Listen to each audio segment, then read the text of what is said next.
What is up there, everybody on the internets today?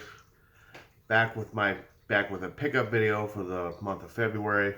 Again, I'm stole the idea off of Bubblun, so that way I can just once a month put out a video, so I'm not feeling crunched um, as far as the weight of games. But I've been slowing down in the past couple of years of buying games, so there really hasn't been much. There goes my dog.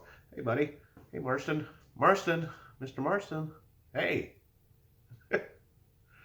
So this is for the month of February. I sold this idea off my friend Bubblun because he does a once a month thing, and also he's to blame for the majority of these pickups in this video. So let's get it going here. The first one, if many of you don't know, a lot of times I just do a random number generator, and it comes up with the letter of the alphabet that I'm going to select my next game from, and then I do a random number generator with what games I need left of that system, and that picks the game I'm going to get if I don't already have it. So the first one that came up is Harvest Moon, Light of Hope. Now these are farming simulators, not necessarily my cup of tea, but as I was ordering it, my wife said, "Oh, that looks fun." So I bought her a copy for her Switch, Harvest Moon, Light of Hope. Yeah, this hasn't caught on like Animal Crossing, so I have a feeling it's not very good. I'll probably never get around to it. Maybe, we'll see. Sometimes they ain't bad. I used to like the old Harvest Moons, but... another one that came up this month. I try to do at least one game a week. To buy one game a week in this fashion, in this way. It's usually, it goes between Vita games, PS3 games, and PS4 games. So those also go to random number generator 1, 2, 3, and whichever one comes up, that's the system I pick for. So, so this one came up and it's Diablo Eternal Collection. Now I already have the Ultimate Edition, and I almost didn't buy it, but I just looked online and it was going for $8 free shipping. So I was like, whatever. It showed up in the wheel or in my randomness, and so I went ahead and grabbed it. I have played this a little, and I actually played this with some of my former jibs. We played one time a long time ago when the game first came out. Would like to do that again, but I don't even know if the servers are still up. And most of my jibs have gone on to bigger and better things. There's still some on here, though. So, and the last one that came out this way was... Pool Nation. Now, I did a review. I didn't do a review. I watched a review on this game. This looks pretty interesting, and there's not a lot of them out there. And I believe this is a later release. I'm in my mid-40s and my eyes went to crap. I can't read up close, so I'm not sure the release of this. But I actually have a feeling this game is going to be one kind of hard to find. I mean, this cost me $20 new. And that was the cheapest one.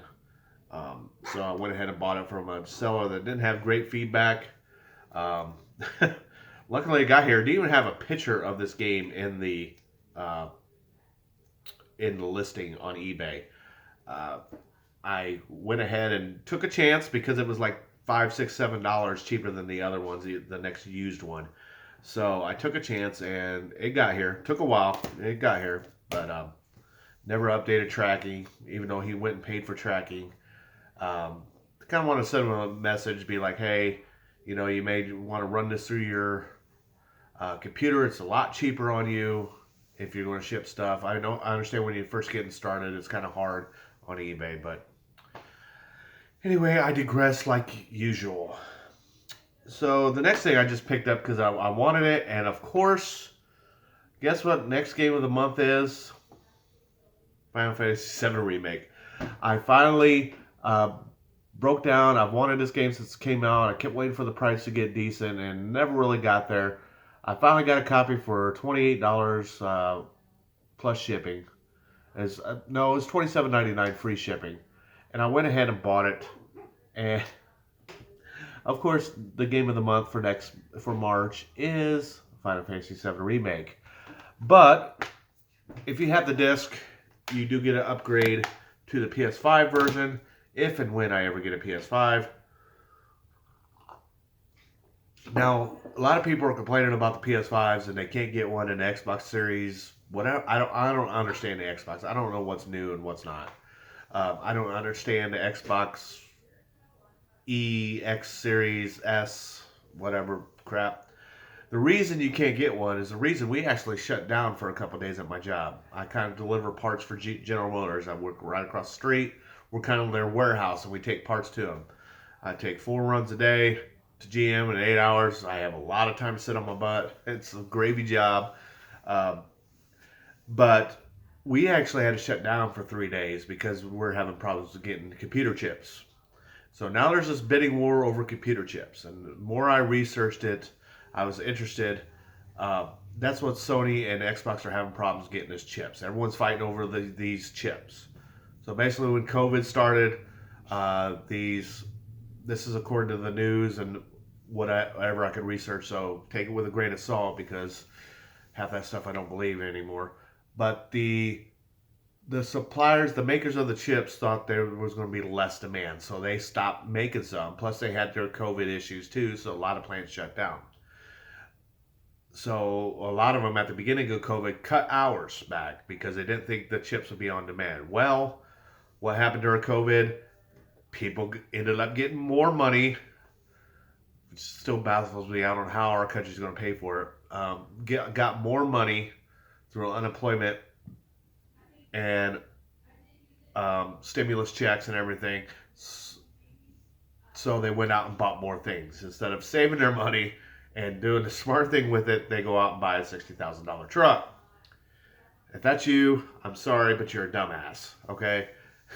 You're a dumbass. So you go out there, and so the demand actually increased, but the supply was decreasing, and the suppliers thought that this wasn't going to keep up, and so they kept the supply down. Well, now we're feeling the pinch of that. There's no chips out here to build this stuff.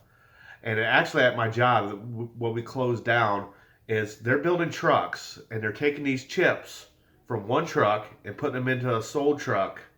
They're taking the chip, putting it on the truck that comes off the line so it can get off the line, and they're parking it, taking that chip out, going and doing it again. Well, the problem was they could only do that 10 times, and it was locking out the trucks.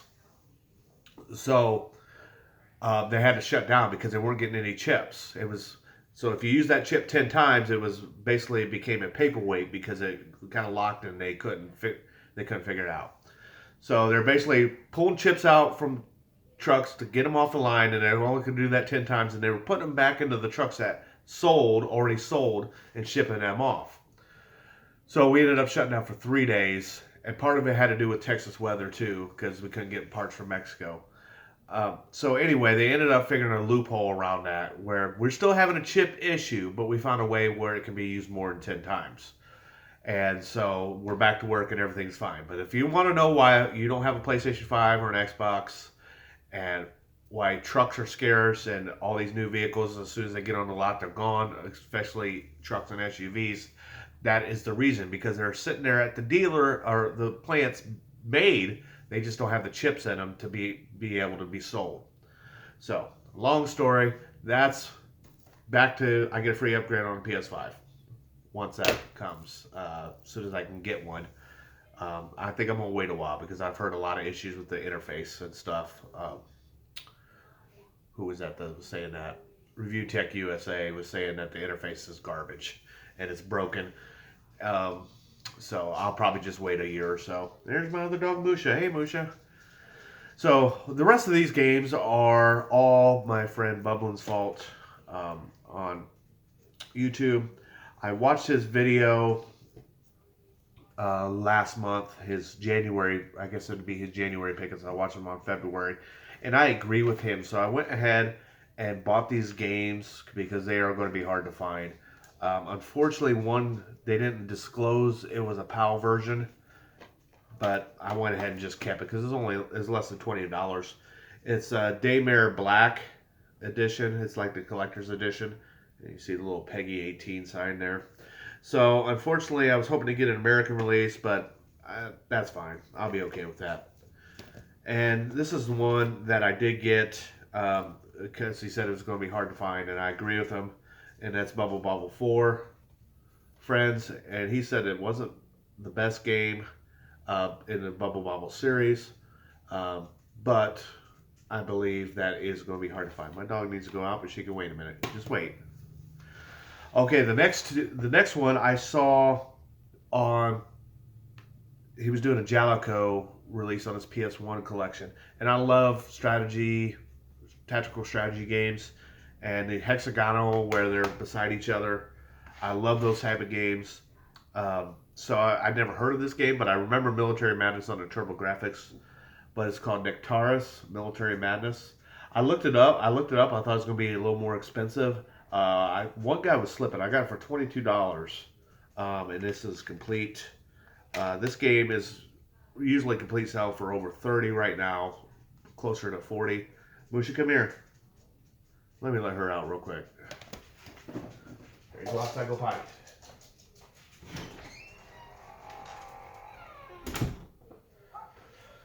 Okay, sorry about that, everybody. Basically, if you don't let my dog out, Musha, because she's a temperamental she's a dog.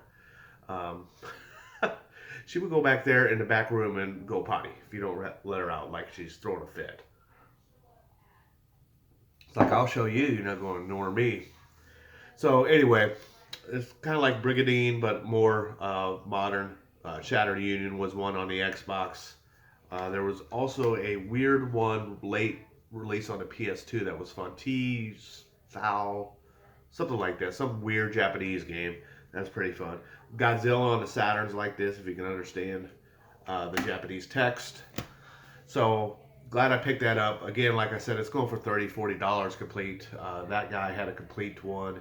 It was the cheapest one. The next one was only disc only with back cover art. It was $25. So I'm glad I got that.